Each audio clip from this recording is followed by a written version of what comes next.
When I walked into my bedroom and found my safe wide open, emptied of 43 years of carefully saved jewelry and cash, I knew exactly who had done it. My daughter's husband Marcus stood in my kitchen 30 minutes later, acting surprised and concerned, asking if I needed him to call the police. I smiled, told him I'd handle it myself, and that's when I made a decision that would change everything. By the end of this story, Marcus would learn that stealing from Eleanor Whitman wasn't just stupid, it was the biggest mistake of his miserable life. Before we jump back in, tell us where you're tuning in from, and if this story touches you, make sure you're subscribed, because tomorrow I've saved something extra special for you. I should have seen it coming. Looking back now, all the signs were there, painted in bright red letters across every interaction I'd had with Marcus Chen over the past 3 years. But love makes you blind, and my love for my daughter Sarah had blinded me to the snake she'd married. It started innocently enough, the way these things always do. Sarah brought Marcus home for Thanksgiving dinner in 2021, and I have to admit, my first impression was overwhelmingly positive.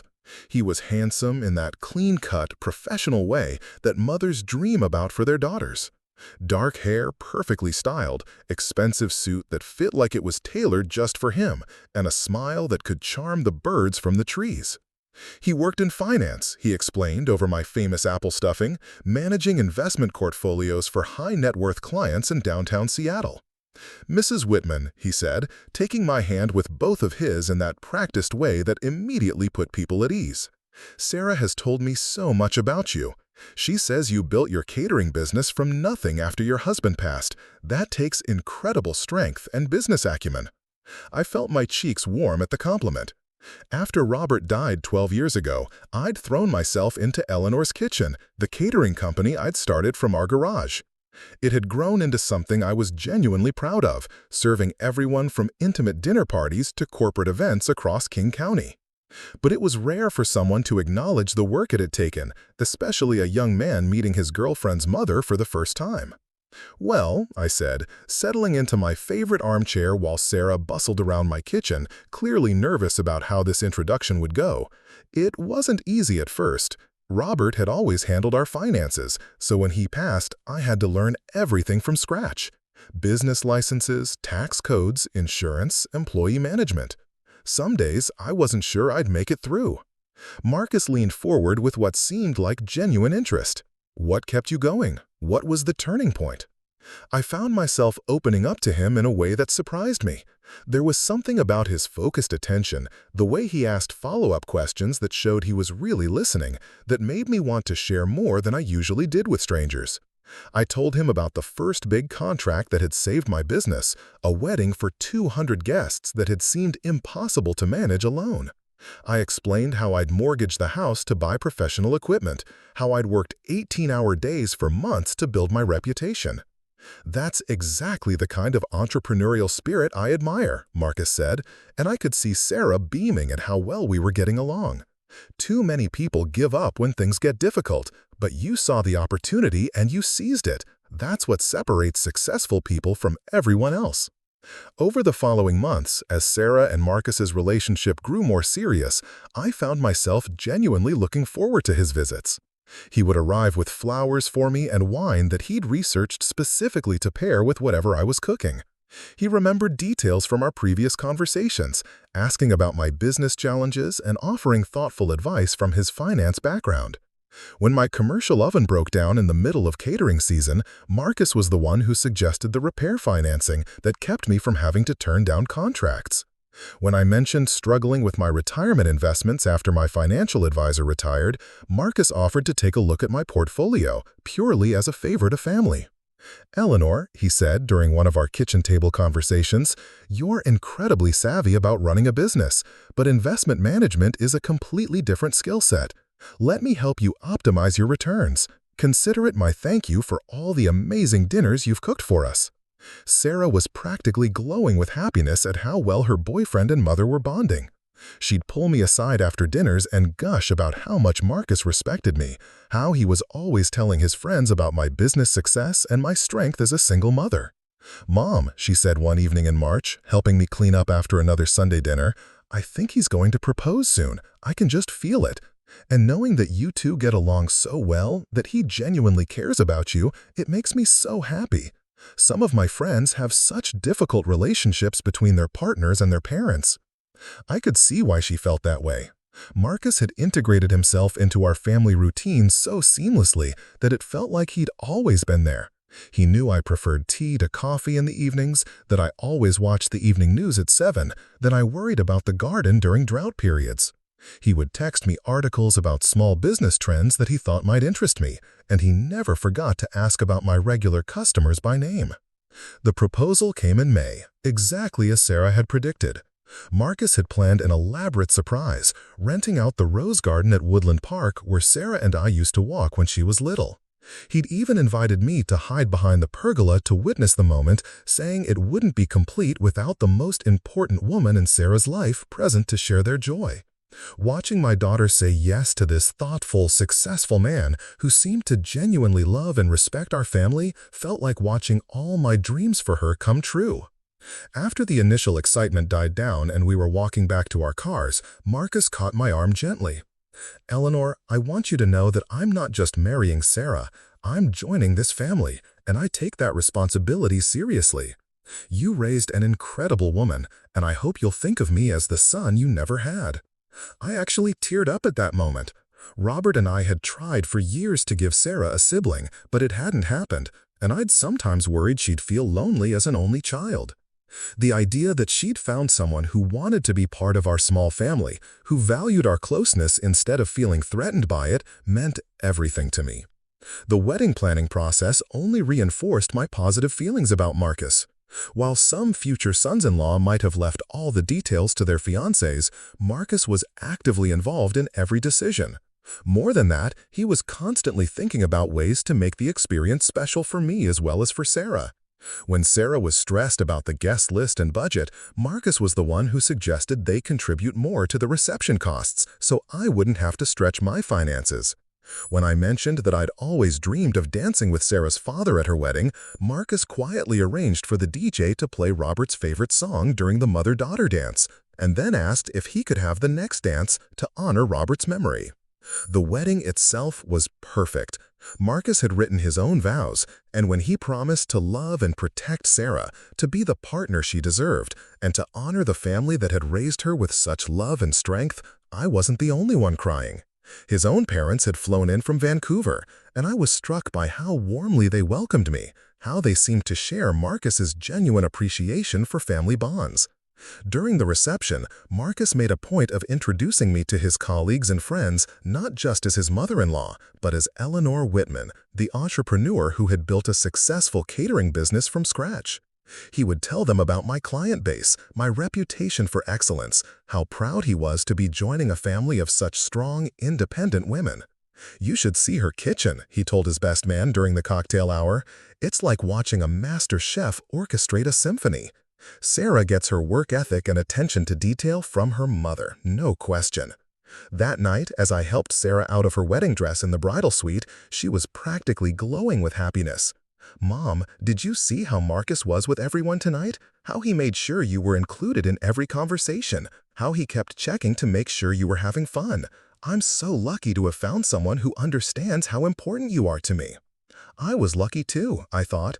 Lucky that my only child had found someone who seemed to genuinely love her, who respected the family that had raised her, who wanted to build something beautiful together instead of trying to tear down the relationships that existed before he came along. The first year of their marriage reinforced everything I believed about Marcus. He and Sarah bought a beautiful craftsman house in Ballard, close enough that I could visit regularly, but far enough that they had their privacy. Marcus insisted on having me over for dinner at least twice a week, saying that Sarah's cooking was good, but she'd learned from the best and he wanted to keep learning from the master. He would ask for my advice on everything, from career decisions to home renovations, always treating my opinions with respect and consideration. When Sarah was struggling with a difficult project at her marketing job, Marcus would call me separately to brainstorm ways to support her without overstepping as a husband. When I was considering expanding my catering business to include a small cafe, Marcus spent hours helping me run financial projections and business scenarios. "Eleanor, you have such good instincts about people and markets," he said during one of our planning sessions. "Trust yourself. You've built something amazing once already, and you can do it again." It was Marcus who encouraged me to finally take that trip to Italy I'd been putting off since Robert died, saying that Sarah and he would handle anything that came up with the business while I was gone. Preparing and narrating this story took us a lot of time, so if you are enjoying it, subscribe to our channel. It means a lot to us. Now, back to the story. It was Marcus who noticed that I was struggling with the stairs to my second floor and suggested we look into stair lifts, without making me feel like I was aging or becoming a burden. Most importantly, it was Marcus who seemed to understand that Sarah and I had a special bond that had gotten us through some very difficult years, and instead of feeling threatened by that closeness, he wanted to honor it and become part of it. I remember thinking, as I watched him help Sarah plant bulbs in their front garden one October afternoon, that Robert would have loved him. Robert had always worried about what would happen to Sarah and me if something happened to him, and I felt like I could almost hear his voice saying, "She found a good one, Ellie. She's going to be okay." The first hint that something might be wrong came in small doses, so subtle that I initially dismissed them as my imagination, or perhaps my natural tendency to worry about my daughter's happiness. It started with little inconsistencies in Marcus's stories about work, comments that didn't quite add up when I thought about them later. In casual conversation, he'd mentioned being promoted to senior portfolio manager, then a few weeks later referred to himself as an associate. When I asked about it, he laughed and said the titles were so fluid at his company that even he got confused sometimes. It seemed reasonable enough, especially since I didn't really understand the hierarchy at financial firms. Then there were the phone calls that would come during dinner, calls that Marcus would take in another room, speaking in hushed tones before returning with apologies about difficult clients who didn't respect boundaries. Sarah seemed to accept these interruptions as part of dating someone successful in finance, but something about the pattern nagged at me. The inconsistencies extended to smaller things too. Marcus claimed to be an excellent cook, but whenever he prepared meals for us, they were oddly simple for someone who supposedly had such sophisticated tastes.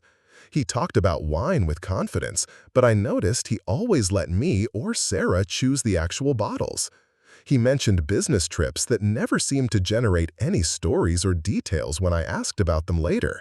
But these were small things, easily explained away, and they were completely overshadowed by the fact that Sarah seemed genuinely happy. She was thriving in her career, excited about their life together, and constantly talking about their plans for the future.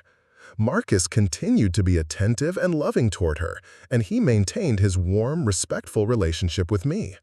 It wasn't until their second anniversary dinner that I got the first clear glimpse of something darker underneath Marcus's polished surface.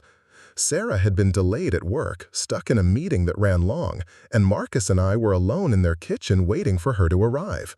"I'm sorry she's late," I said, checking the salmon I'd prepared for their celebration dinner. "You know how she gets when she's passionate about a project. She loses track of time." Marcus was standing at their kitchen window, looking out at the backyard, and something in his posture seemed different, tenser. When he turned around, his smile looked forced for the first time since I'd known him. "Actually, Eleanor, I'm glad we have a few minutes alone. There's something I've been wanting to discuss with you." The tone of his voice made something cold settle in my stomach. This wasn't the warm family conversation voice I was used to. This was something else entirely. "What is it?" I asked, setting down my spatula and giving him my full attention. Marcus walked over to their kitchen island, the one I'd helped them pick out when they'd renovated, and leaned against it in a way that seemed casual but felt somehow aggressive. "It's about Sarah's relationship with you. I think it might be a little unhealthy." The words hit me like a physical blow. "What do you mean?" "Well, she calls you every day, sometimes multiple times. She runs every decision by you before she makes it. She spends more time at your house than she does at home with me. For a married woman, don't you think that level of dependence on her mother is a bit excessive?" I stared at him, trying to process what I was hearing. This was the same man who had praised our close relationship for 3 years, who had said he wanted to honor the family that had raised Sarah with such love and strength. Marcus, Sarah and I have always been close. After her father died, we only had each other for a long time. That doesn't just disappear when she gets married. I thought you understood that. I thought you appreciated it. His laugh was different too, colder than I'd ever heard from him. I appreciated a lot of things when I was trying to make a good impression. But we're family now, Eleanor. We can be honest with each other. Honest about what? About the fact that you've raised a daughter who can't make a decision without calling mommy first. About the fact that she'd rather spend Sunday afternoon at your house than at home with her husband. About the fact that you've made yourself so central to her life that there's no room for anyone else to be the most important person. Each word felt like a slap. I gripped the edge of their granite countertop, the same countertop I'd helped them choose, trying to steady myself. "That's not true," I said quietly. "Sarah loves you. She chose you. She married you." "She married me," Marcus agreed, "but she's still emotionally married to you. And frankly, Eleanor, I'm tired of competing with my wife's mother for her attention and loyalty." Before I could respond, we heard Sarah's key in the front door, and Marcus's entire demeanor changed like someone had flipped a switch. The warm smile returned, the loving husband mask slipped back into place so seamlessly that I almost wondered if I'd imagined the entire conversation. "There's my beautiful wife," he said, walking over to greet Sarah with a kiss that looked perfectly genuine. "I hope your meeting went well. Your mother's been taking amazing care of dinner." Sarah apologized for being late, kissed my cheek, and began chattering about her project while I stood in their kitchen feeling like the world had shifted underneath my feet. Throughout dinner, Marcus was his usual charming self, asking interested questions about Sarah's work, complimenting my cooking, sharing amusing anecdotes about his day. But I kept catching him looking at me with an expression I'd never seen before. Something calculating and cold that disappeared the instant Sarah glanced in his direction. It was like watching a master actor perform two completely different roles simultaneously and realizing that one of them had to be fake. The question was, which one was real? Driving home from that anniversary dinner, my hands were shaking on the steering wheel. The conversation with Marcus kept replaying in my mind, his words cutting deeper each time I remembered them. "She's still emotionally married to you." The accusation felt like poison spreading through my chest, making it hard to breathe. I pulled into my driveway and sat in the darkness of my garage for 20 minutes, trying to make sense of what had just happened. Had I really been so blind to Marcus's true feelings about my relationship with Sarah? Or had something changed in him, some mask finally slipping after 2 years of marriage? The worst part was the doubt he'd planted. Was Sarah too dependent on me? Had I somehow failed to let her grow into full independence as a wife? These were questions that had haunted me since her teenage years, the constant worry of every single parent that they might be holding their child too close, loving too fiercely. But even as I questioned myself, something else was growing underneath the self-doubt. Anger. Pure, clean anger at Marcus for ambushing me with criticism he'd hidden for years, for making me feel guilty about a relationship that had sustained both Sarah and me through the darkest period of our lives. Over the following weeks, I started paying attention to things I'd previously overlooked. The way Marcus would subtly steer conversation away from topics that involved me when we were all together. The slight tension in his jaw when Sarah would mention calling me or visiting me. The way he'd find reasons to keep Sarah busy on weekends when we traditionally spend time together. Most disturbing of all, I began to notice changes in Sarah herself. She seemed more anxious, more apologetic about spending time with me.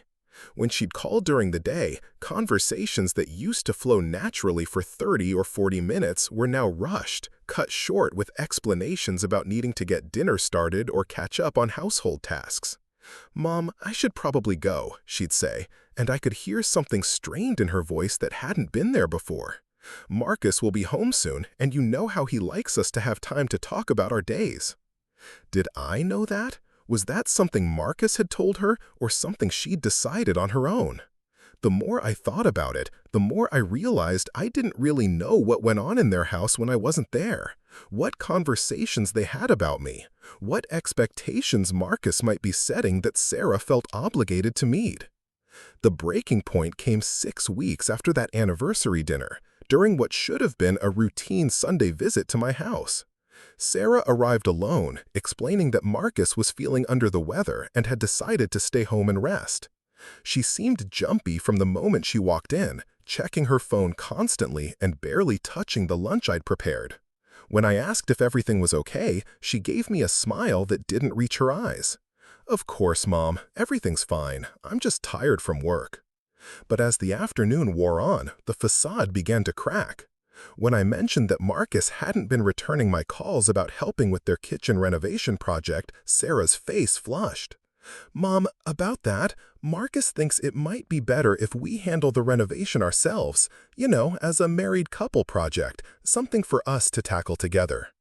I set down my teacup carefully, feeling that familiar cold sensation in my stomach. "Sarah, I'm a professional contractor. I've renovated dozens of kitchens. I was offering to help because I have the experience and the connections to get you better prices on materials." I know you do, and we appreciate the offer, we really do. It's just," she trailed off, looking miserable. "It's just what?" "It's just that Marcus thinks it's important for us to be more independent as a couple, to handle our own challenges without always turning to family for help." The words hit me like a physical blow, but what hurt even more was seeing my daughter's face as she said them. She looked guilty and conflicted, like she was betraying someone no matter what she said. "Sarah, sweetheart, look at me." I reached across my kitchen table to take her hand, and I could feel her trembling slightly. "Is this really what you want, to be more independent from me?" Her eyes filled with tears, and for a moment I saw my little girl again, the one who used to crawl into my bed during thunderstorms and tell me all her secrets. "I don't know, Mom. I'm so confused about everything.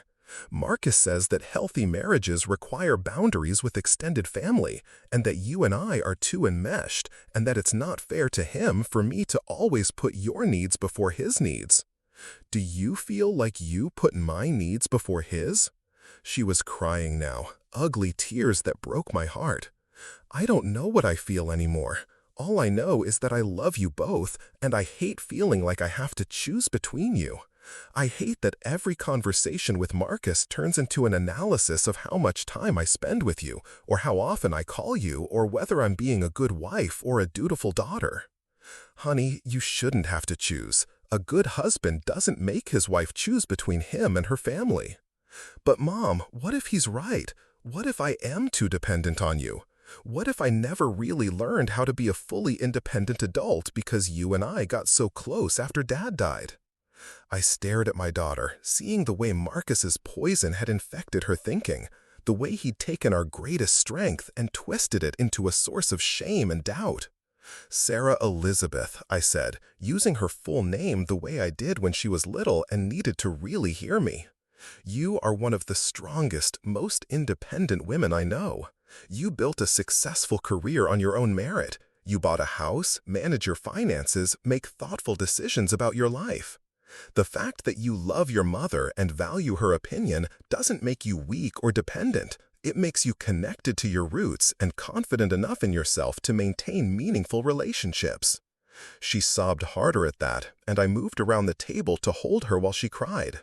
Over her shoulder, I found myself staring out my kitchen window at the garden Robert and I had planted together, thinking about the conversation I was going to have with Marcus very soon. That conversation came sooner than I'd expected. 3 days after Sarah's breakdown in my kitchen, Marcus called me directly, something he rarely did without Sarah being part of the conversation. "Eleanor, I think we need to talk, privately." His tone was different again. Not the warm family voice or even the cold honesty voice from the anniversary dinner. This was something new, something that sounded almost like pity. "Of course, Marcus. Would you like to come over for dinner?" "Actually, I was thinking somewhere more neutral. How about that coffee shop on Capitol Hill where you and Sarah used to go? Victrola on Pike? The choice of location felt deliberately cruel. Victrola was where Sarah and I had spent countless Saturday mornings during her high school years, talking about everything from boy drama to college plans. It was one of our special places, and Marcus knew that. I agreed anyway, curious to see what game he was playing and confident in my ability to handle whatever he threw at me. After 43 years of running my own business, dealing with difficult clients, and raising a daughter as a single parent, I wasn't easily intimidated by entitled young men with superiority complexes. Marcus was already seated when I arrived, in a corner booth that would give us privacy for whatever confrontation he had planned. He stood when he saw me, ever the gentleman in public, and kissed my cheek in greeting as though we were still playing happy family. "Eleanor, thank you for coming. I ordered you a lavender latte. Sarah mentioned it was your favorite here." Of course he'd remembered that detail. Marcus was exceptional at remembering details when they served his purposes. I settled into the booth across from him, noting how he'd positioned himself with his back to the wall, a power position that gave him a view of the entire cafe while forcing me to sit with my back exposed. Even his seating choice was calculated. "What did you want to discuss, Marcus?" He took a sip of his coffee, studying me over the rim of his mug with an expression I couldn't quite read. "I wanted to talk about what happened the other day with Sarah." "Her little breakdown at your house?" Little breakdown. As though my daughter's emotional crisis was something trivial, unworthy of serious attention. "Sarah was upset about feeling caught between us," I said carefully. "It seems like she's been under a lot of pressure lately." Marcus nodded as though I'd confirmed something he'd already known. "Exactly. She's been under pressure because she's trying to navigate an impossible situation. She's trying to be a wife to me while still being a little girl to you." "She's not trying to be a little girl to anyone, Marcus. She's trying to maintain a loving relationship with her mother while building a marriage with her husband. That's what healthy adults do." "Is it?" His smile was sharp around the edges. "Because from where I sit, Eleanor, what you call a loving relationship looks a lot like emotional manipulation." The accusation hung in the air between us like smoke from a fire, acrid and impossible to ignore. "Excuse me? You've made yourself so essential to Sarah's emotional well-being that she can't make a decision without calling you first. You've convinced her that your opinion matters more than her husband's.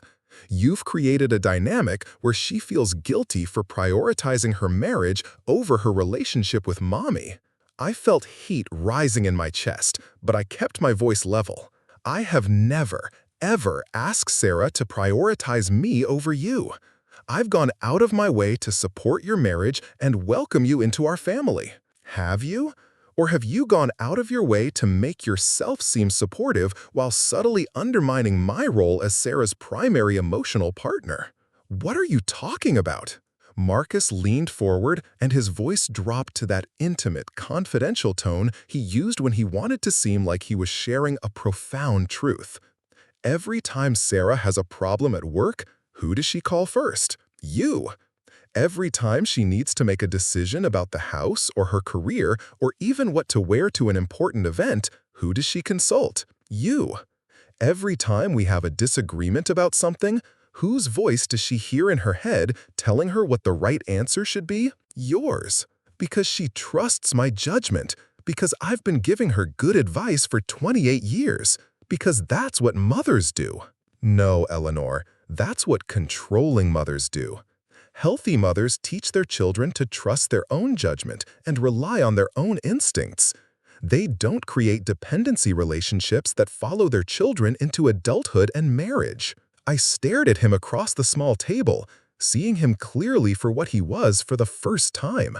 Not the loving husband who wanted to honor family bonds, but a manipulator who wanted to isolate his wife from her support system so he could have complete control over her emotional landscape. "You're trying to isolate her," I said quietly. "I'm trying to help her grow up," he replied. "Something you should have done years ago." By cutting her off from people who love her? By helping her understand that love sometimes means letting go? That real love doesn't require constant contact and endless involvement in every aspect of someone's life. I took a slow sip of my latte, using the time to study Marcus's face. There was something different about him today, a confidence that seemed almost manic, like he'd been planning this conversation for months and was finally getting to deliver a speech he'd rehearsed. What exactly are you asking me to do, Marcus? I'm asking you to step back, to stop calling Sarah every day, to stop expecting her to spend every Sunday at your house, to stop offering opinions about our marriage, our house, our decisions, to let us be a married couple without constant interference from outside parties. And if I don't? His smile widened, and I saw something cruel flicker in his eyes. Then I'll have to help Sarah understand that she needs to make a choice between having a healthy marriage and maintaining an unhealthy relationship with her mother. The threat was delivered so smoothly, with such practiced ease, that I realized this wasn't the first time Marcus had manipulated someone this way. This was a man who understood exactly how to use love as a weapon, how to make people feel guilty for caring about each other. You would really ask her to choose between us? I would really help her see that she doesn't need to feel guilty about prioritizing her husband over her mother, that it's natural and healthy for a married woman to create boundaries with her family of origin. I set down my mug and looked directly into Marcus's eyes, letting him see that I wasn't intimidated by his psychological games. "And you think she'll choose you?" "I know she will," he said confidently, "because I'm her husband, and she made vows to me that she didn't make to you. Because she's building a future with me that she can't build with you. Because ultimately, Eleanor, she's going to have to grow up and leave mommy behind." I stood up from the booth, suddenly needing to be anywhere but across from this man who had spent 3 years pretending to care about me while plotting to destroy my relationship with my daughter. "This conversation is over." "No, Eleanor, this conversation is just beginning. And I suggest you think very carefully about what I've said, because the alternative is going to be very painful for everyone involved." I walked out of Victrola feeling like I'd been punched in the stomach, but also with a crystalline clarity about what I was dealing with. Marcus wasn't just an entitled young man with boundary issues. He was a predator who had identified the strongest relationship in Sarah's life and decided it needed to be eliminated so he could have complete control over her. The question now was what I was going to do about it. Over the following weeks, I watched Marcus implement his strategy with the precision of a master manipulator. Sarah's calls became less frequent, and when she did call, she sounded stilted and nervous, like she was afraid someone was listening. Our Sunday visits were reduced to every other week, then once a month, with Sarah always apologetic and explaining about other commitments that had suddenly become priorities. When I invited them over for dinner, Marcus would accept graciously, but then call the day of to cancel, explaining that Sarah was feeling overwhelmed with work and needed a quiet evening at home. When I suggested meeting Sarah for lunch on a weekday, she'd agree enthusiastically, but then text an hour before to reschedule because Marcus had planned a surprise date or needed her help with something urgent. The isolation was so gradual, so seemingly reasonable, that Sarah probably didn't even realize what was happening. Each cancellation made sense individually. Each rescheduling was accompanied by plausible explanations. Each reduction in contact was framed as temporary and necessary for her well-being. But the cumulative effect was devastating. Within 2 months, my daily phone calls with Sarah had dwindled to maybe twice a week, and even those felt rushed and superficial. Our weekly visits had become monthly obligations that Sarah seemed to endure rather than enjoy. The easy intimacy we'd shared for 28 years was being systematically destroyed, replaced by an artificial distance that left both of us feeling lonely and disconnected. The worst part was seeing how the isolation affected Sarah herself. When I did see her, she seemed smaller somehow, less confident and vibrant than the woman who had been thriving just months earlier. She'd lost weight, and there were dark circles under her eyes that suggested she wasn't sleeping well. When she talked about her work or her interests, she seemed to second-guess herself constantly, looking to Marcus for approval before expressing opinions she used to share freely. "I was thinking about taking that photography class I mentioned," she said during one of our increasingly rare visits. "But Marcus thinks it might be better to focus on home improvement projects right now. He's probably right. The house should be our priority." The Sarah I'd raised would never have abandoned a creative pursuit that excited her because her husband had other priorities for her time. But this new Sarah, the one Marcus was systematically creating, seemed to have lost touch with her own desires and instincts. I tried to address the changes directly, but every attempt was met with defensive explanations that sounded rehearsed. "Mom, I'm just going through an adjustment period. Marriage requires compromises, and I'm learning how to balance everyone's needs." "Whose needs are you balancing, honey?" "Mine and Marcus's, obviously." "But what about your need to take that photography class? Your need to spend time with friends and family? Your need to pursue interests that make you happy?" Sarah's face would cloud with confusion whenever I asked questions like these, as though I was speaking a foreign language she couldn't quite translate. "I am happy, Mom. Marcus and I are building something beautiful together. These are just growing pains." But her eyes told a different story. Her eyes looked lost, like she was searching for something she couldn't quite remember losing. The final straw came 4 months after Marcus's coffee shop ultimatum. Sarah called me on a Tuesday evening, and I could tell immediately that something was wrong. Her voice was tight with barely controlled emotion, and she kept apologizing for bothering me with her problems. "Mom, I need to ask you something, and I need you to be completely honest with me." "Of course, sweetheart. What is it?" "Do you think I'm too dependent on you? Do you think our relationship is unhealthy?" The question broke my heart because I could hear Marcus's voice in every word. "Sarah, where is this coming from?" "Marcus and I have been going to couples counseling," she said, and I felt my blood turn to ice water. "The therapist says that some adults struggle with appropriate boundaries with their parents and that it can damage their marriages." Marcus had found a therapist who would validate his perspective. Of course he had. "What kind of boundaries is the therapist suggesting?" "Well, she thinks I should limit contact with you to maybe once a week, and only for specific reasons. No more daily check-ins, no more asking for advice about personal decisions, no more relying on you for emotional support that should come from my husband." I closed my eyes, feeling the trap closing around both of us.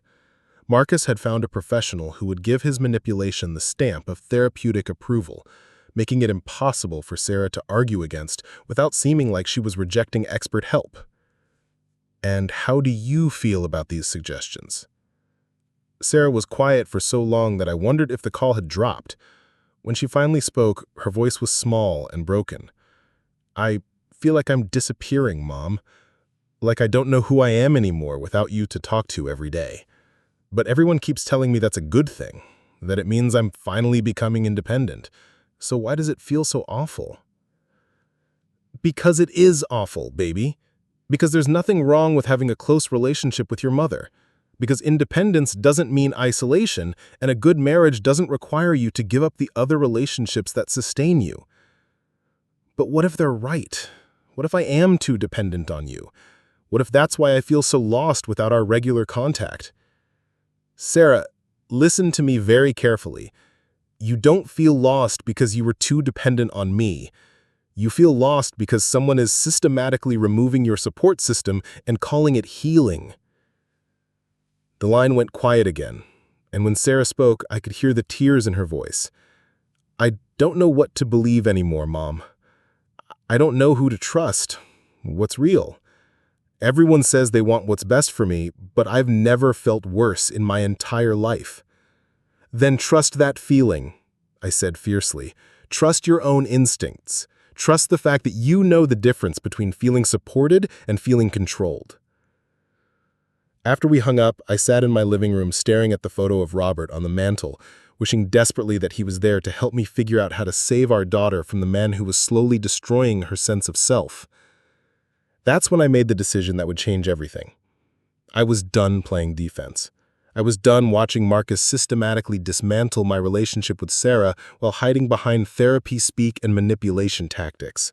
I was done being the understanding mother-in-law who stepped back gracefully while her daughter was being emotionally abused. It was time to go on the offensive. I started with research, spending hours online learning about financial manipulation, emotional abuse, and the tactics predators use to isolate their victims. I read articles about gaslighting, about love bombing, about the way that abusers would present themselves as perfect partners while gradually eroding their victims' connections to outside support. Everything I read sounded like a blueprint for Marcus's behavior over the past year.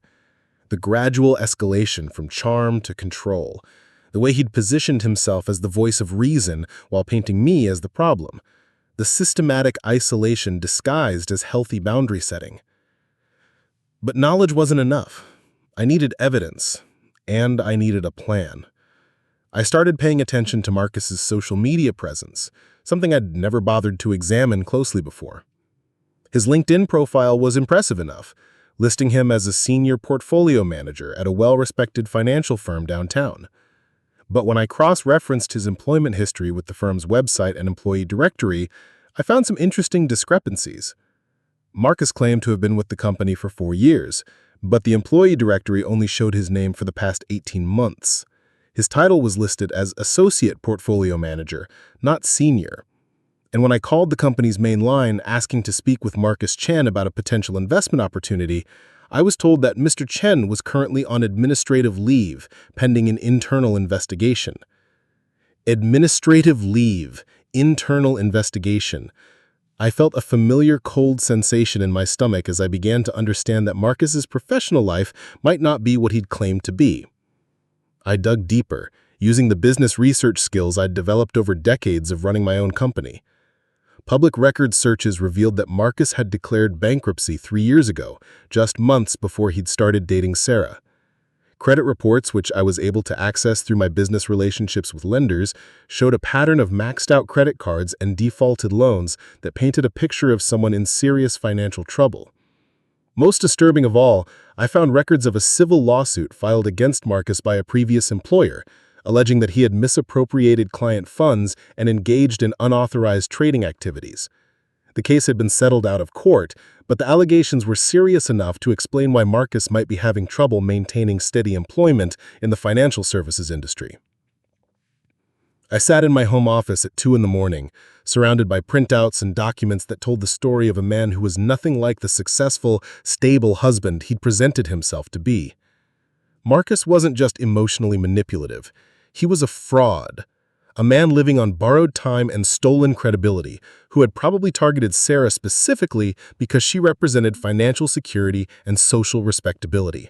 If I came at her directly with accusations about her husband's character and financial stability, she would almost certainly dismiss it as a desperate attempt to break up her marriage. I needed a different approach. I needed Marcus to reveal himself. The opportunity came 2 weeks later when Sarah called to tell me that she and Marcus were planning a vacation to Hawaii for their 3rd wedding anniversary. "It's going to be amazing, Mom! Marcus found this incredible resort on Maui, right on the beach. We're staying for 10 days, and he's planning all sorts of romantic surprises." I made appropriate excited noises while my mind raced through the implications. A 10-day vacation to Hawaii wasn't cheap, especially at the kind of resort Marcus would choose to impress Sarah. If he was really on administrative leave from his job, if he was really in the kind of financial trouble the records suggested, how was he planning to pay for this trip? "That sounds wonderful, honey. I'm so excited for you both. How are you managing the expense? Is Marcus getting a bonus at work?" There was a slight pause before Sarah answered. "Actually, it's been a little stressful. Marcus says the money from his investment accounts is tied up right now, so we're going to need to use some of my savings to cover the trip. But he promises he'll pay me back as soon as his funds are liquid again." My heart sank as I understood what was happening. Marcus was using Sarah's own money to finance the romantic gestures that were supposed to prove his devotion to her. He was quite literally making her pay for her own manipulation. "How much of your savings are we talking about, Sarah?" Well, the resort is pretty expensive, and Marcus wants to do helicopter tours and spa treatments and all sorts of special experiences. It's probably going to be around $15,000 total. $15,000. Nearly half of the emergency fund Sarah had been building since college, money she'd saved through careful budgeting and disciplined investing. Money that Marcus was now appropriating for a vacation that would further isolate her from reality while depleting the financial independence that might allow her to leave him if she ever realized what he was doing to her. Honey, are you comfortable spending that much of your savings on one trip? Mom, please don't start with the financial advice. Marcus knows what he's doing, and this is important for our marriage. We've been under a lot of stress lately with the counseling and everything. We need this time together. I heard Marcus's voice in every word of her response, the way he trained her to view my legitimate concerns as interference, my protective instincts as attempts to undermine their relationship. Of course you need time together, I said carefully. I just want to make sure you're both on the same page about the finances. We are, Sarah said firmly. Marcus handles all our investment decisions now. He's much better at that stuff than I am. Marcus handles all their investment decisions? My daughter, who had been managing her own finances successfully since her first job at 16, had apparently handed over control of her money to a man who was currently under investigation for financial misconduct. After we hung up, I sat in my kitchen staring at my phone, trying to figure out how to save my daughter from a predator who had convinced her that salvation looked like financial exploitation and emotional isolation. That's when I remembered my conversation with Marcus at the coffee shop, the way he'd threatened to make Sarah choose between us if I didn't step back voluntarily. The confidence in his voice when he'd said he knew she would choose him. Marcus had declared war on me, using my own daughter as a weapon. He'd systematically destroyed our relationship while positioning himself as her savior, taken control of her finances while convincing her it was for her own good, isolated her from her support system while calling it healthy boundaries. It was time to show him what war actually looked like. I pulled out a fresh notebook and started planning the way I'd learned to plan during 43 years of building a business from nothing. I wrote down everything I knew about Marcus, every vulnerability I'd discovered, every lie he'd told, every manipulation he'd used. Then I started planning his destruction, step by methodical step. The plan I devised was elegant in its simplicity. Marcus had spent 3 years building a carefully constructed identity based on lies, manipulation, and financial deception. All I had to do was systematically expose each layer of that false persona, until there was nothing left but the truth. I started with his employer. Armed with the evidence I'd gathered about his administrative leave and the internal investigation, I made a phone call to Patricia Hendricks, the senior partner at the financial firm where Marcus claimed to work. Patricia and I had met years ago through the Chamber of Commerce, and she remembered me as someone who had built a successful business with integrity and careful financial management. "Eleanor, what a pleasant surprise," Patricia said when her assistant put my call through. "I haven't seen you since the business awards ceremony last year. How's the catering company?" "Thriving, thank you. Patricia, I'm calling because I need some advice about a delicate family matter. My daughter's husband works for your firm, Marcus Chen, and there are some financial discrepancies I've discovered that concern me."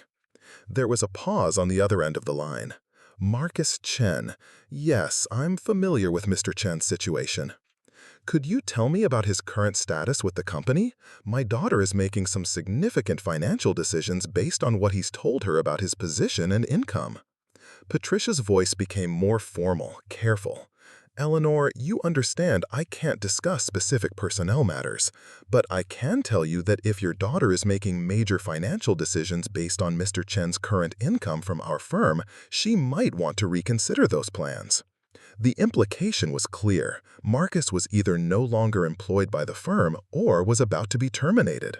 Either way, the steady income he'd been claiming was a fiction. Patricia, I'm not asking you to violate any confidentialities, but my daughter is about to spend $15,000 of her savings on a vacation that Marcus claims he'll reimburse her for from his investment accounts. If those accounts don't exist, or if his income situation has changed, she needs to know before she depletes her emergency fund. Another pause, longer this time. Eleanor, I can't give you specific details about Mr. Chen's employment status, but if I were in your position, as a mother concerned about her daughter's financial security, I would strongly encourage her to maintain control of her own assets and to verify any claims about investment accounts or future income independently. It wasn't a direct confirmation, but it was enough. Patricia was telling me, in the careful language of liability protection, that Marcus was lying about his financial situation and that Sarah was at risk of being financially exploited. Thank you, Patricia. That's exactly what I needed to hear. Eleanor, please be careful how you handle this information, and please encourage your daughter to seek independent financial advice before making any major decisions. After hanging up, I felt the first spark of real hope I'd experienced in months. Patricia's careful warnings had confirmed my worst suspicions about Marcus's financial situation, but they'd also given me something more valuable, a path forward that would protect Sarah without requiring her to simply take my word against her husband's. My next call was to David Reeves, a private investigator I'd used occasionally for business purposes when I needed to verify the credentials of potential partners or investigate suspected embezzlement by employees. David was discreet, thorough, and had a talent for uncovering information that people thought they'd hidden successfully. Eleanor, good to hear from you. What can I help you with? I explained the situation carefully, focusing on the verifiable facts about Marcus's employment history, bankruptcy, and the civil lawsuit. I didn't mention my concerns about emotional manipulation or the way he was isolating Sarah, sticking instead to the financial deceptions that could be documented objectively. I need a complete background check, I told David. Employment history, financial records, any legal issues, previous relationships if you can find them, everything that would help someone understand who they're really married to. How soon do you need this? I calculated the timeline for Marcus and Sarah's Hawaii trip. 2 weeks. Can you do it? For you? Absolutely. Send me everything you've already found and I'll take it from there. While David worked on the comprehensive investigation, I focused on the more immediate problem of Sarah's savings. $15,000 might not seem like a fortune to some people, but for a young couple just starting out, it represented security, freedom, and options. I couldn't let Marcus steal that from her, even if she was willingly handing it over. I called Sarah on a Thursday evening, timing the call for when I knew Marcus would be at his weekly poker game with friends. Mom, hi, is everything okay? You don't usually call on Thursday nights. Everything's fine, sweetheart. I was just thinking about your Hawaii trip and wondering if you'd made all the arrangements yet. Most of them. Marcus is handling the resort and activities, and I'm taking care of the flights. It's going to be incredible, Mom. 10 days of just us. No work stress, no counseling sessions, no family drama. Just time to reconnect. The excitement in her voice broke my heart. Sarah was genuinely looking forward to this trip, seeing it as a chance to repair her marriage and rediscover her happiness. She had no idea she was paying for her own continued manipulation. That sounds wonderful. Have you transferred the money to Marcus yet for the resort? Not yet. He wants me to give him a cashier's check tomorrow so he can pay for everything at once and get a discount for early payment. A cashier's check. Once Sarah gave Marcus that check, the money would be gone instantly, with no way to trace where it actually went or to recover it if things went wrong. Sarah, can I ask you to do something for me, as a favor to your old mother who worries about everything? She laughed, and for a moment she sounded like the confident daughter I'd raised. What kind of favor? Would you be willing to handle the resort payment yourself, directly to the hotel? I know Marcus wants to take care of everything, but hotels are more likely to offer discounts and upgrades to the person whose name is on the reservation. Plus, if anything goes wrong with the booking, you'll be able to resolve it directly instead of having to go through Marcus. There was silence on the other end, and I could almost hear Sarah thinking through the implications of my suggestion. I don't know, Mom. Marcus was really excited about surprising me with all the arrangements. If I take over the payments, it might hurt his feelings. You could frame it as wanting to use your business credit card to earn travel points, I suggested. That way, it's about maximizing benefits, not about not trusting his arrangements. That's actually not a bad idea, Sarah said slowly. I could earn enough points for a free flight somewhere else later this year. Exactly, and you'd still be surprised by all the activities he's planning. You're just handling the logistics more efficiently. After we hung up, I felt like I'd won the first small battle in a much larger war. If Sarah handled the resort payments herself, she'd at least maintain some control over her money and would be able to verify that the accommodations Marcus had described actually existed. But the real test would come when David finished his investigation and I had to decide how to present the information to Sarah in a way that would open her eyes without driving her deeper into Marcus's arms. David called me exactly 2 weeks later, on a Monday morning when I was reviewing invoices for my catering business. Eleanor, you need to sit down for this conversation. What I found about Marcus Chen is worse than you suspected. I set aside my paperwork and gave David my full attention. Tell me everything. Let's start with employment. Marcus was terminated from his current job 6 months ago for unauthorized trading activities and suspected client fund misappropriation. The company didn't press criminal charges in exchange for his quiet resignation, but he's been blacklisted from working at any reputable financial firm in the Pacific Northwest. 6 months ago, Marcus had been unemployed for 6 months, while continuing to pretend he was successfully employed, continuing to make promises about paying Sarah back for expenses, continuing to present himself as a stable financial partner. What's he been doing for income? As far as I can tell, nothing legitimate. He's been living off credit cards and what appears to be money borrowed from various sources, including your daughter. But here's where it gets interesting. Marcus has done this before. What do you mean? Before he married Sarah, Marcus was engaged to another woman, Jennifer Walsh. Similar pattern. He presented himself as successful and stable, moved in with her, gradually took control of her finances, and then disappeared with about $30,000 of her savings when she started asking too many questions about his employment. I felt cold dread settle in my stomach. He's a professional con artist. That's exactly what he is. Jennifer filed a police report, but Marcus was careful to make sure she gave him the money voluntarily, so it wasn't technically theft, just fraud, which is much harder to prosecute. Where is Jennifer now? I tracked her down. She's living in Portland, rebuilding her life. Eleanor, she'd be willing to talk to Sarah if you think it would help. She said she wished someone had warned her before she lost everything. I thought about Sarah's excitement about the Hawaii trip, about how hard she was to save her marriage, about how she'd been conditioned to distrust her own judgment and defer to Marcus's expertise. David, I need you to document everything you found. Bank records, employment records, the police report from Jennifer, everything. I want a complete dossier that leaves no room for doubt about who Marcus really is. Already done. I'm sending you an encrypted file with everything. Eleanor, there's one more thing you should know. What? Marcus has been researching your financial situation. Property records, business filings, everything that's public information. He knows exactly how much your catering company is worth, what your house is valued at, how much you've been spending to support Sarah and him over the past 3 years. The implication hit me like a physical blow.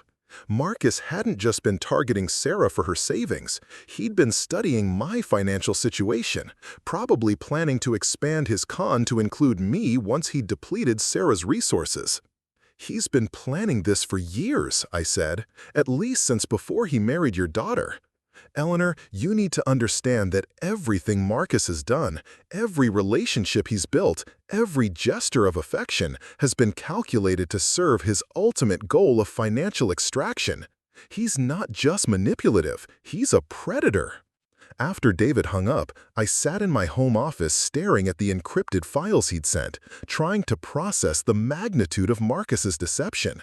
My daughter hadn't just married a controlling husband, she'd married a criminal who had targeted her specifically for her financial assets and family connections. The evidence David had compiled was overwhelming and irrefutable. Employment records showing Marcus's termination for financial misconduct. Bank records showing a pattern of living beyond his means and borrowing money he never repaid. Court documents from the civil lawsuit filed by his previous employer.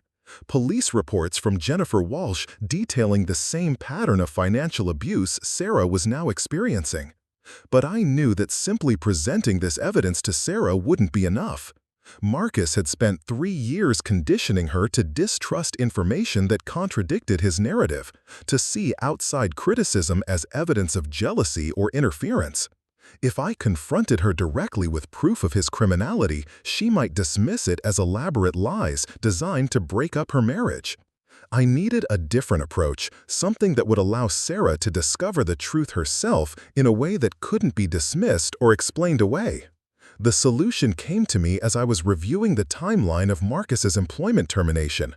He'd been fired 6 months ago, which meant he'd been lying to Sarah every single day since then about where he went during business hours, about his income, about his prospects for the future.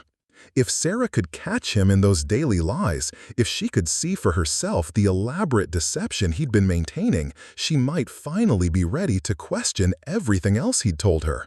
I called Sarah on a Wednesday morning, timing the call for when Marcus would supposedly be at his office. "Hi, Mom. Is everything okay? I'm actually getting ready to leave for lunch with Marcus. He's meeting me at that new restaurant downtown." "Perfect. That's wonderful, honey. Which restaurant?" "Altura. It's that fancy place on Capitol Hill. Marcus says we need to celebrate because he's getting a promotion at work, and we should enjoy ourselves before the Hawaii trip." A promotion? Marcus was now claiming to have gotten promoted at a job he'd been fired from 6 months ago. The audacity was breathtaking, but it also gave me the opening I needed. "That's fantastic news about the promotion. What's his new title going to be?" "Senior Vice President of Portfolio Management. It comes with a significant salary increase and a signing bonus.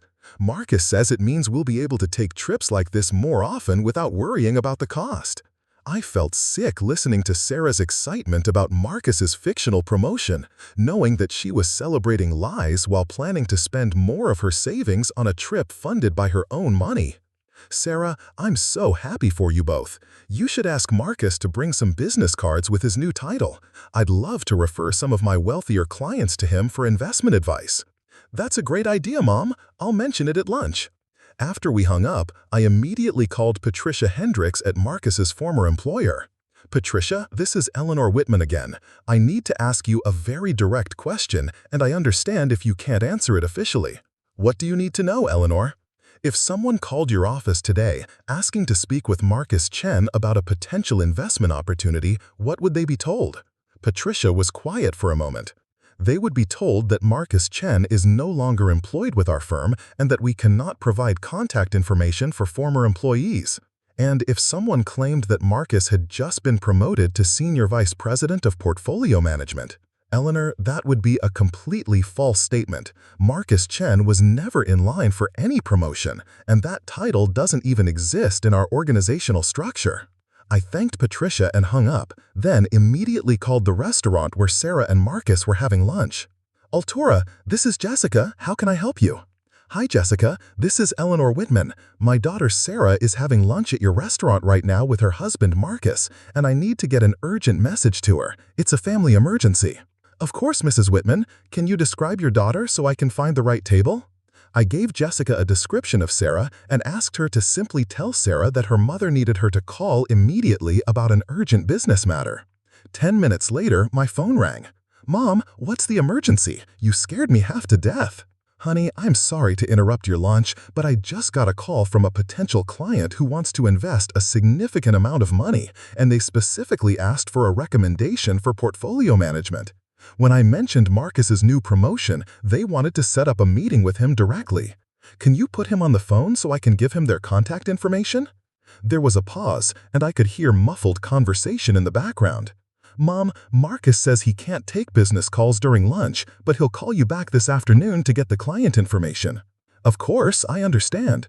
But Sarah, can you do me one favor? Can you ask Marcus for one of his new business cards with his Senior Vice President title?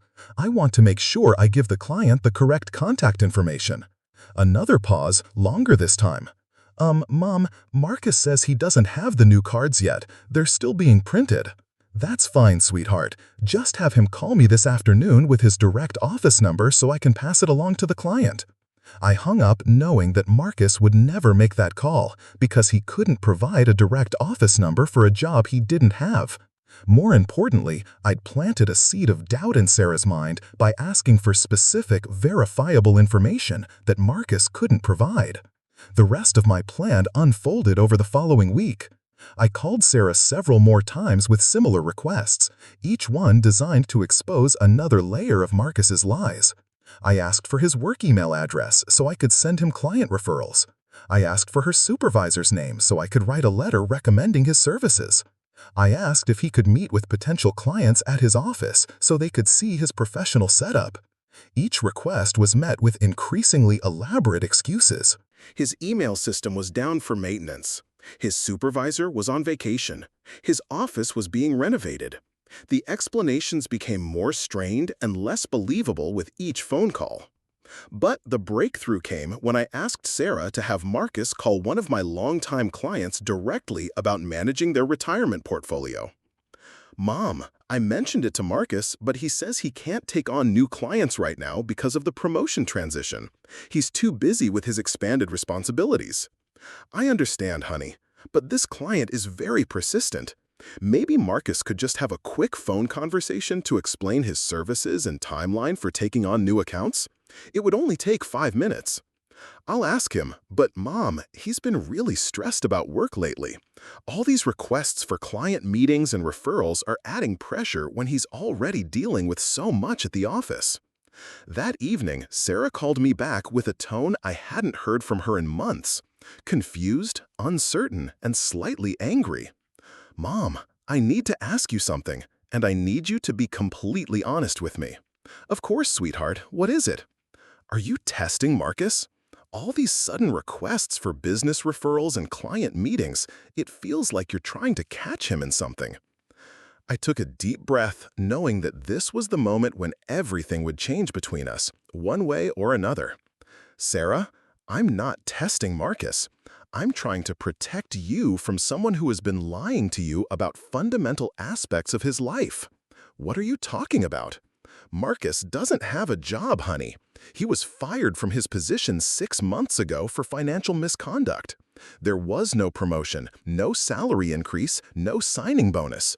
He's been lying to you every single day about where he goes and what he does and how he plans to support your marriage. The silence on the other end of the phone lasted so long that I wondered if Sarah had hung up. Mom, that's impossible. Marcus goes to work every morning. He talks about his clients and his colleagues. He knows things about the financial industry that only someone who works in it would know. Sarah, I hired a private investigator. I have documentation of Marcus's employment termination, his financial misconduct, his history of defrauding previous romantic partners. I have police reports and court documents. I have everything. You hired a private investigator to spy on my husband? I could hear the betrayal in her voice, the way she was already retreating back into the defensive position Marcus had trained her to occupy. I hired an investigator to protect my daughter from a con artist who targeted her for her financial assets and family connections. This is insane, Mom. You've lost your mind. Marcus isn't perfect, but he's not a criminal. He's my husband, and he loves me. Sarah, please, just look at the evidence before you dismiss it. I'm going to email you everything David found. Employment records, bank statements, police reports from his previous victim. Look at it with your own eyes and make your own decision. I don't want to see your evidence, Mom. I want you to stop this obsession with destroying my marriage. I want you to get help for whatever is wrong with you that makes you think it's acceptable to hire investigators to spy on your own family. The line went dead, and I sat in my kitchen staring at my phone, realizing that Marcus had been even more successful than I'd feared. He'd not only isolated Sarah from me emotionally, he'd positioned himself as her protector against my supposedly irrational attacks on their relationship. But I wasn't done fighting. I still had one card left to play, one piece of evidence that even Marcus couldn't explain away or dismiss as maternal interference. I called Jennifer Walsh in Portland. "Jennifer, this is Eleanor Whitman. The private investigator David Reeves said you might be willing to help me protect my daughter from Marcus Chen."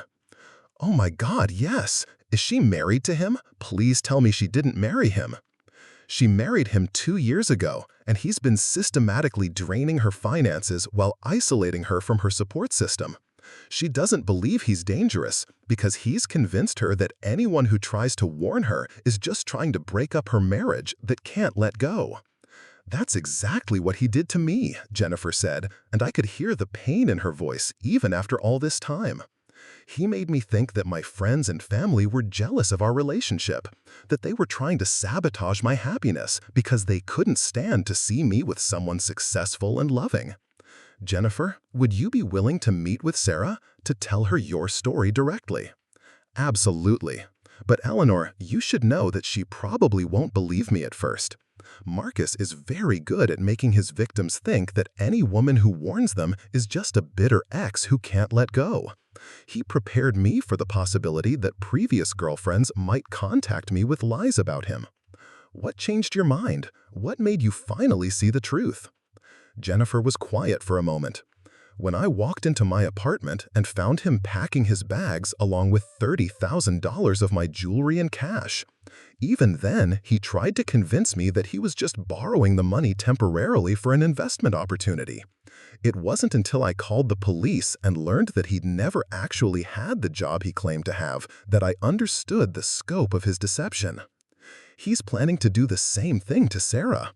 They're supposed to leave for Hawaii next week, and he's convinced her to give him $15,000 for the trip expenses. Eleanor, if he's asking for that much money at once, he's probably getting ready to disappear. That's his pattern. He builds trust gradually, then asks for one large sum, and then he's gone." I felt panic rise in my chest. "How much time do we have?" "Not much. Once he gets that $15,000, he'll probably manufacture some kind of crisis that requires him to leave town temporarily. Family emergency, business trip, something that explains his absence but keeps Sarah from getting suspicious immediately. By the time she realizes he's not coming back, he'll be long gone with her money." After hanging up with Jennifer, I sat in my living room trying to figure out how to save my daughter from a predator who had isolated her so effectively that she couldn't hear warnings from the people who loved her most. That's when I remembered something Marcus had said during our coffee shop confrontation months ago. "I know she will choose me because I'm her husband, and she made vows to me that she didn't make to you." Marcus was counting on Sarah's commitment to her marriage, her belief in the vows they'd exchanged, her determination to fight for their relationship even when things got difficult. He was using her own loyalty and love as weapons against her. But those same qualities, the stubborn love and fierce loyalty that made Sarah vulnerable to Marcus's manipulation, were also what would drive her to fight for the truth once she finally saw it clearly. I just had to find a way to show her something she couldn't explain away, something so undeniably real that even Marcus couldn't spin it into another story about jealous family members trying to sabotage their happiness. The solution came to me at 3 in the morning, lying in bed thinking about Jennifer's story and the pattern of Marcus's previous con. He'd asked for one large sum of money, then disappeared with it when Jennifer started asking questions. He was about to do the same thing to Sarah with the Hawaii trip money. But what if Sarah discovered his deception before he could disappear? What if she caught him in the act of stealing from her in a way that couldn't be explained or dismissed?